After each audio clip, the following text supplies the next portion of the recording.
नमस्कार मंडळी. आज सकाळी बिल्डिंगच्या खाली इतकी छान फुलं उमलली होती की मला मोह आवरलाच नाही.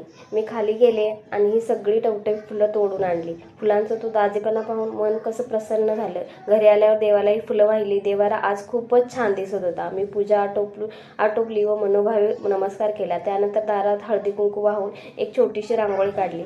आपली सकाळ अशा मंगलमय वातावरणात सुरू झाली की दिवस कसा चांगला जातो. पूजा झाल्यावर मग घरच्या कामाला सुरुवात केली. सगळ्यात आधी पाणी भरून घेतलं आणि कपड्यांच्या नेटक्या घड्या घालून घेतल्या. मग काय आपला मोर्चा वळला किचनकडे.